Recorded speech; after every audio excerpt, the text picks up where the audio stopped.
Side-scrollers have been a staple of a gamer's diet for decades, with iconic characters all finding their way onto the tried-and-tested genre at some point or another. Each game may have its own unique setting and artwork, but the format of precision jumping and collecting various objects along the way is very much the expectation.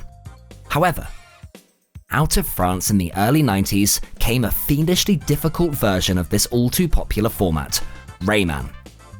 As one of the first games created by a modern gaming giant, RAYMAN is a rare example of a game that's maintained its original integrity, and done little to stray away from the platform genre. That's besides the Raving Rabbids spin-offs, but we'll get to them later. For now, welcome to another episode of Origins, and Ubisoft's creation, RAYMAN.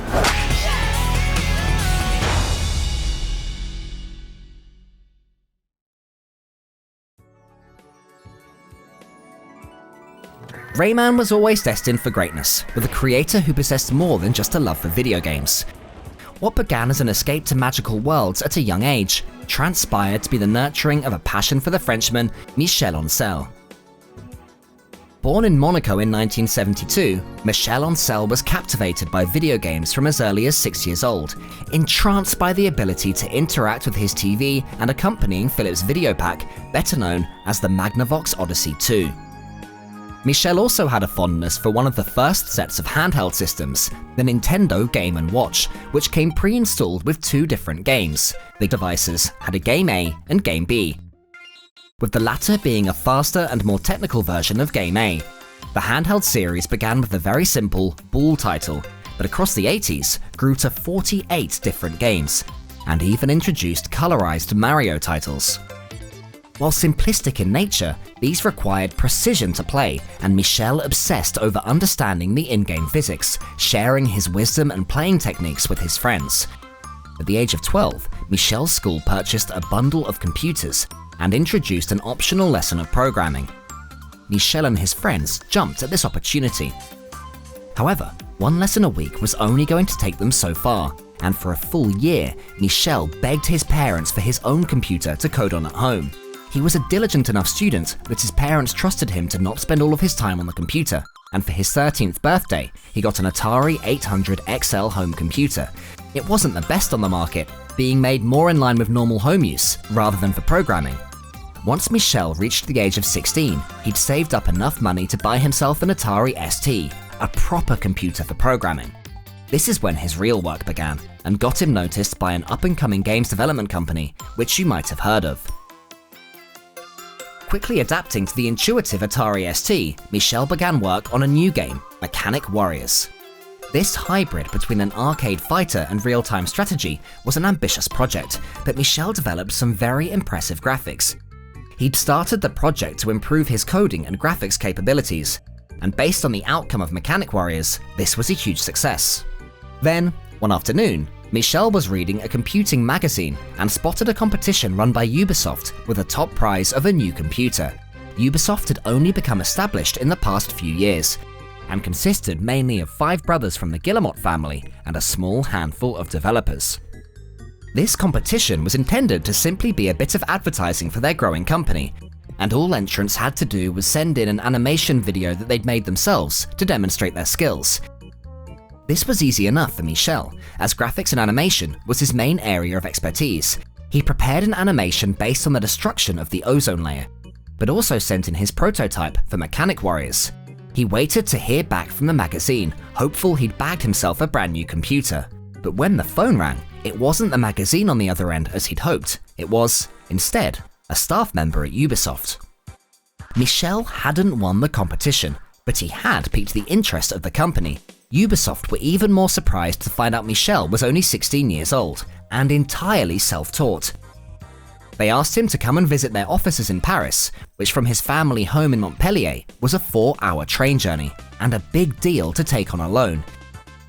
Michel asked his parents, expecting them to say he couldn't go, but to his surprise, they were passionate for him to follow his dreams, and recognized that this was a massive opportunity. He jumped on the train with an address scrawled on a piece of paper and headed for the French capital. Once there, Michel was overwhelmed by the sights and sounds of the city and soon became lost in the graffiti-filled suburbs. After hours of ambling through the streets of Paris, hunting for the Ubisoft offices, Michel finally found the address. With barely the time to take in this new world, a phone rang in the office, with a request for Michel to now go to the offices in Brittany. It was all a bit of a whirlwind, but Michel was hooked and jumped back on the train, hurtling through the countryside towards Rennes train station. Here he alighted the train and was surprised to see a limousine waiting to take him the rest of the way. He hopped in, chalking this up to being just another part of the adventure, but didn't really know exactly where he was heading. For our young protagonist, he'd practically completed the public transport version of the Tour de France in a single day, and at this point was dreaming of the hotel room bed that he assumed he was being taken to. And so, when the limo pulled up outside a castle, the intrepid teen could only smile to himself in disbelief.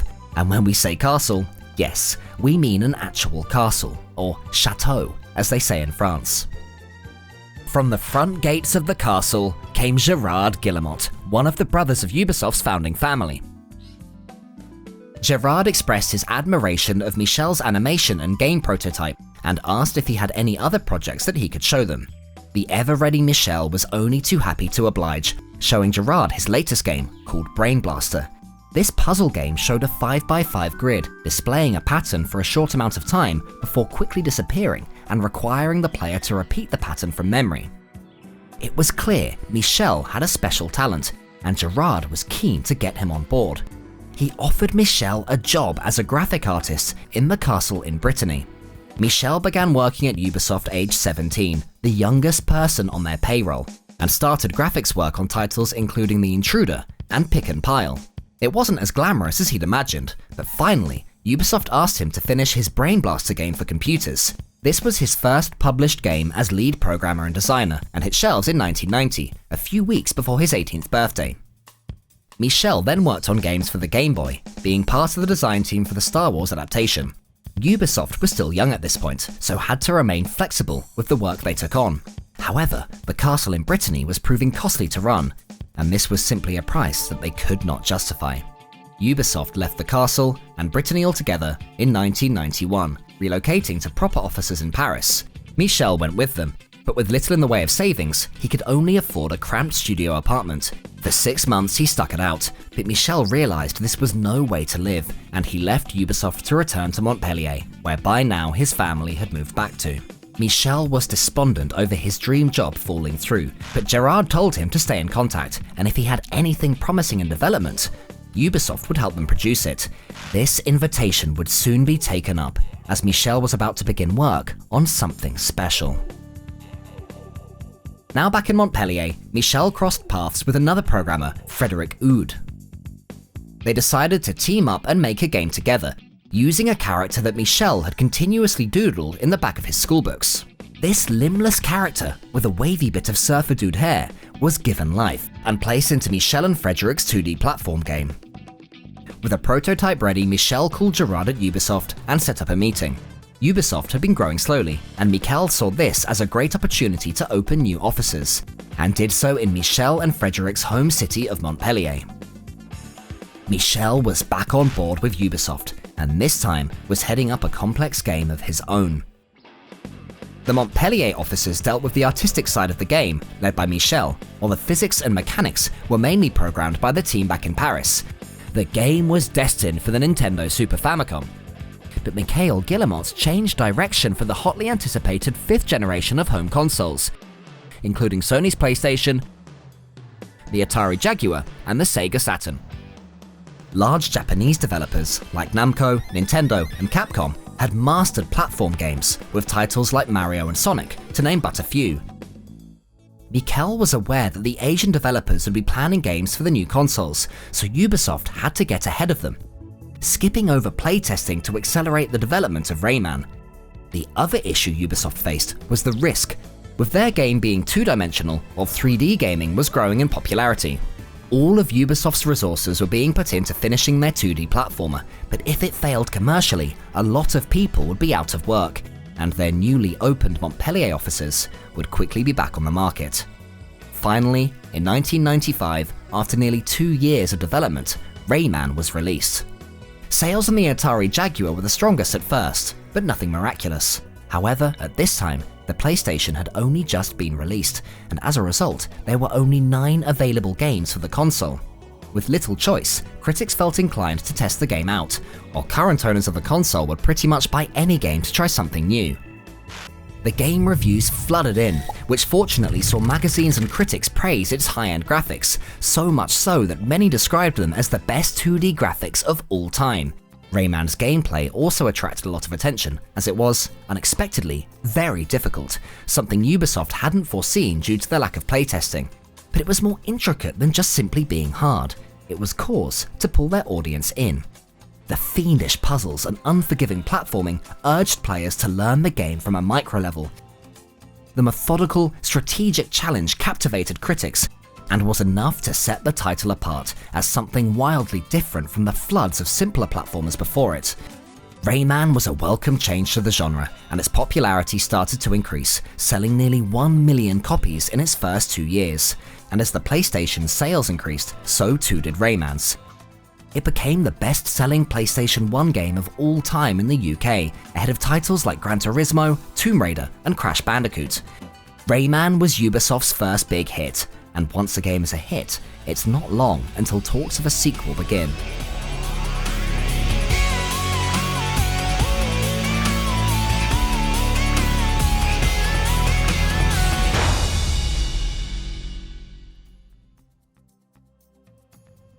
Rayman was Ubisoft's first majorly successful game, as well as Michel's first game, which he oversaw as director. Off the back of this success, Ubisoft went public on the stock market, raising over $80 million in funds from share sales, and over the next 2 years opened studios across the world, including Shanghai, Montreal, and Milan. Rayman was now ready to start helicoptering back onto consoles, and development began quickly. The first design of the next game was supposed to mirror the 2D gameplay from the original title, but times were really changing, and Rayman 2 became a 3D platformer. Fortunately, with multiple studios across the world, the transition was manageable, and wouldn't have been possible without their success on the stock market. Released first in 1999 on the Nintendo 64 and Microsoft Windows, Rayman 2: The Great Escape introduced players to Rayman's Glade of Dreams, and set them up for an adventure of battling robo-pirates. With the turn of the millennium, the game hit the Sega Dreamcast and PlayStation 2, being renamed for the latter console to Rayman 2 Revolution. Each console version had its own unique minigames, but Michel, along with many critics, believed the Dreamcast version to be the best. The console's added power alongside the updated game version gave it fully 3D graphics throughout the game, something that other consoles couldn't replicate. This game was another success, comfortably selling over 1 million copies, and set Rayman up to form a trilogy of games. But Michel Ancel, while confident that a third game would sell well, decided he wouldn't be a major part of it, and instead asked for a role change at Ubisoft, seeking a new challenge and eager to work on something else. Michel was content that the Ubisoft development team, coupled with the large fan base that Rayman had generated with the first few games, would treat his energetic character well. The team made some major changes to the third title, introducing a point tally system which unlocked hidden content. A new enemy was also designed, and matching up against Rayman for this 3D platformer was Andre the Black Lum and his army of hoodlum soldiers.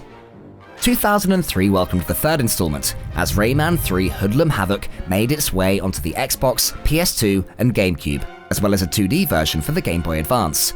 Rayman was busy entertaining his fans once again, while Michel Ancel had been equally engaged on his new series, Beyond Good and Evil. Michel's new game, while a critical success, was no match for Rayman, but opened an unexpected door for Michel. While not many copies were sold, one particular buyer happened to be a certain film director, going by the name of Peter Jackson. Having been mucked around by EA over licensing for a Lord of the Rings game, the Hollywood hotshot was desperate not to make the same mistake with his 2005 blockbuster King Kong. He approached Ubisoft, asking for a meeting with Michel, and straightforwardly asked him to be the man to bring the giant ape to the video game world. Michel accepted this proposal instantly, and a few months after the film's release in 2005, King Kong the video game smashed past the barrier of 5 million copies sold. Having fed his inner desire for creating new games and franchises, Michel then discovered that he was missing something, and wanted his next project to be closer to his heart. For this, he returned to the Rayman development team and took over once again as the game director, seemingly just in time to introduce a whole new breed of character to the Rayman universe. A breed that would change the Rayman franchise forever. Work on a fourth Rayman title had begun almost instantly after the third was released. The idea was to continue the story from where the first three had left it, and developmental strides were being made. Michel joined the team again and started designing new characters to introduce to the game, wanting to stick with the same format that had led the franchise to its distinguished position at the top of the gaming market. He presented a few different creatures to the rest of the team, and together they bounced ideas off each other. Concept art would come and go, but one particular drawing always seemed to come circling back, a horde of zombie bunnies. Rayman's new enemies were quickly brought to life and incorporated into Rayman 4, with our cheesy grinned hero prepared to kung fu kick his way past the demented rabbits. However, the Guillemot brothers were concerned that there wasn't enough originality to the game and wanted a multiplayer aspect. It was back to the drawing board, and Michel suggested bringing back Rayman's previous enemy Andre and have them team up to defeat the plague of monstrous rabbits. This idea floated for a while, adding in new abilities along the way, including updated fighting moves, as well as giving players the opportunity to ride animals like tarantulas and sharks. Progress was strong, and the game was almost ready for the public to play. And then, Nintendo announced their newest console, the Wii, and Ubisoft were quick to get their hands on developmental kits for this revolutionary piece of technology. Michel Guillemot was keen for Rayman to now appear on the Wii, but the platformer was proving difficult to work with on the Nintendo console. The Wii's motion-controlled peripherals changed the usual approach from the devs, and large sections of the game had to be rebuilt if they were to work. Seeing another long delay inbound, Michel made the decision to scrap Rayman's story in favor of multiplayer madness. The game was broken down into 75 minigames, removing almost all of the previously designed game besides the now named Rabid characters, and the first party game in the Rayman series was born. Rayman Raving Rabbids was top of many Christmas lists in 2006, and the game's sick sense of humor was favored by families across Europe and America. While there were a whole host of games to choose from, only a select few were compatible with multiplayer. This was something Ubisoft were quick to address in their follow-up title less than a year later, delivering Rayman Raving Rabbids 2 in time for more last-minute Christmas shopping. Ubisoft had reduced the number of possible minigames to a selection of 54, but had dramatically increased the number that were multiplayer friendly. A further innovation saw players have the option of choosing to play as the Rabbids or as Rayman, which was a welcome twist on a series that had only allowed for control of the title character up until this point. Ubisoft were keen to finish off this trilogy, and like clockwork, prepared Rayman Raving Rabbids TV Party for the 2008 Christmas holidays. The comical promotional trailer showed a rabbit eating one of the Nintendo Wii's new balance boards, and if this didn't give it away, the game was the first in the series to incorporate this new bit of tech. As a whole, the Raving Rabbids series sold a combined 14 million copies, rewarding the Guillemot brothers' bravery and Michel Oncel's ability to adapt the game. Yet Michel had come back to the Rayman development team to continue the story, and he only saw the Raving Rabbids series for what it was, a largely successful spin-off. He knew what he really wanted, and set to work on the true Rayman 4. Many designs and concepts were thrown about, although Michel was keen to revert back to Rayman's core values, and made a bold decision that had every programmer, designer, and graphic artist in the office turn their head in bewilderment. Rayman was going back to 2D. The main inspiration, of course, is to be true to Rayman's world. It's a bit poetic, and at the same time it's very funny. Michel, though, was confident in Rayman's fanbase, and rather fortunately, Ubisoft Montpellier had developed a brand new engine called UbiArt Framework. This technology allowed artists to concentrate on their artwork while the engine took care of the rest, rendering backgrounds and taking care of image distortion with little input necessary from any programmers. The engine was geared for graphics between 2 and 3 dimensions, so Rayman, with his 2D character and 3D background and level designs, was the perfect guinea pig for its maiden test run. Michel made sure to include multiplayer aspects, allowing up to 4 players to take control of Rayman and his sidekicks at any point in the game. Titled Rayman Origins, the original series was back on shelves in 2011, and critics were curious to test out this uniquely timed 2D game. In true Rayman fashion though, critics adored the graphics, and went as far as describing it as the best platformer in history that wasn't Mario. These rave reviews saw the game surpass 1 million copies sold, and Michel was keen to not let his fans be forced to wait another 8 years for the next installment in the series. The game was quickly put together without any holdups, and at the 2012 E3 event, Ubisoft announced the game's imminent release, which would exclusively be on the Nintendo Wii. However, things were about to get a bit tetchy at Ubisoft. They first delayed the game's release, planning to hold off to make the game a launch title for Nintendo's new Wii U console in the back end of 2012. But then Ubisoft retracted their statement entirely over the Wii U's exclusive rights to the 5th Rayman title, with the Guillemot brothers deciding that Rayman should be available for the PS3 and Xbox 360. They got the development team to work on ports for these consoles, which caused further delays still. Michel was frustrated, but accepted that this would surely only result in better sales figures, and diligently produced additional versions of the game for the new consoles, which were ready for February 2013. And still, for some hidden reason, Ubisoft continued to delay the game. Fans were furious, and so were the development team, who had now spent almost 3 years on the game, and were not getting their reward. Michel attended protests with frustrated fans outside the Paris Ubisoft offices, which finally led to the release of Rayman Legends in August 2013, over a year later than it was supposed to be released. The wait, however, was worth it for the fans, with many regarding it as the best title in the entire series. For Michel though, after 25 years of attentive service to Ubisoft, he was disheartened by this last mistreatment of the high-profile game series that he'd created for them, and subsequently, he left the company shortly after. And thus drew an end to the love story between Ansel and Ubisoft, and, for now at least, the end of the road for the Rayman franchise. From a castle in Brittany to hopping back and forth across France, Michel's adventure with Ubisoft shaped Rayman into the highly regarded series that it is today. Michel's high attention to detail and sheer passion for video games made Rayman one of the few game series in history that got better and better with every new title, becoming a passion project adored by millions. Sadly, Rayman hasn't seen a new game since Michel's departure from Ubisoft, perhaps as a mark of respect, or maybe because deep down they know that no one could ever do the game justice the way that Ansel did. Whether or not we'll see a return to stardom for Rayman is unknown, but we will always be grateful for the countless hours of joy given to us by Michel Ansel's greatest creation. This has been Origins, and we'll see you on the next episode.